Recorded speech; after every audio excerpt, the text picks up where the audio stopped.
Lexi, congratulations ha. Salamat po! Ilang buwan pa lang nakakalipas. December 2 ngayon. So October, November, 2 buwan pa lang. Ngayon Opo. nakatapos ka na. Yes, Will! Ano tinapos mo?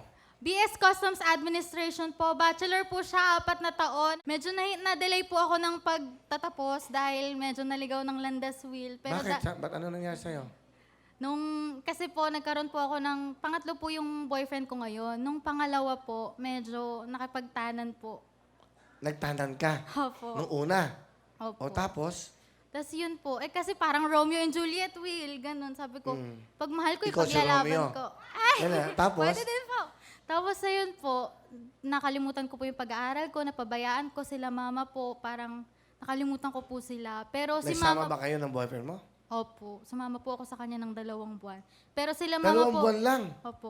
Ginawa po nila lahat para maibalik ako, may mapag-aral po ako ulit. At awa ng Diyos po, nakatapos So, naman po pumayag ako. naman siya na bumalik ka sa magulang mo? Hindi po.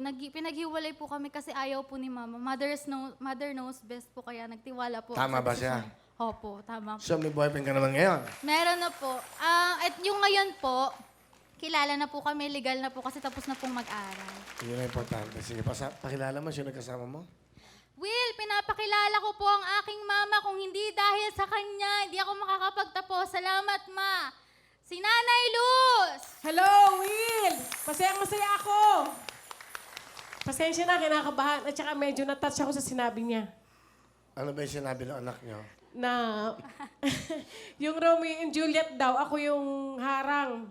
Sa akala niya, totoong pag-ibig na. Pero hindi ako pumayag kasi bata pa siya that time, 16 lang. Hindi pa niya alam. Kaya ginawa ko talaga lahat para mabawi siya. At pag-aralin uli siya para makita niya talaga yung tamang landas para sa kanya. Oh, iyak. Ano po ang gusto niyo sabihin sa anak niyo? Ponggay. Ano po ang pangalan? Ponggay. Ponggay kasi siya tinatawag. Ponggay. Ang ganda. Opo. Ponggay.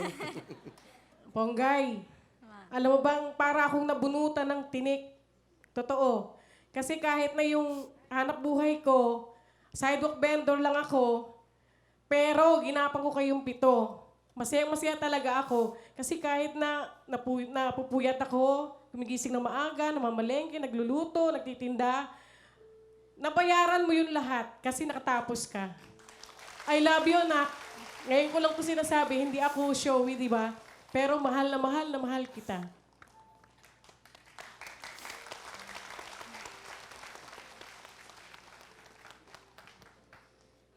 Ponggay? Ano gusto mo sabihin kay nanay? Ma, pasensya na kung medyo natagalan ako makatapos. Pero ang mahalaga nakatapos. Ma, sana naging masaya ka nung graduation. Ginawa ko lahat para umakyat ka sa stage. Sabitan ako ng medal. Salamat, ma. Sana proud ka sa akin, ma. Salamat po, nanay. Bigyan mo ng jacket si nanay. Nakakatuwa. Salamat po, nanay. At Salamat, Will. maswerte kayo. Meron na kayong anak na... Alam mo, swerte ka. May mga magulang talagang ganyan. At talagang ilalayo ka sa... Po, talagang ginawa po nila lahat para mabalik ako sa tuwid na landas. Kahit medyo naliko po. Okay lang, ganun Naitama talaga. po nila yung pagkakamali. Pero natuto ka doon. Ang importante, okay ka na. Lexi, meron kang 10,000. Salamat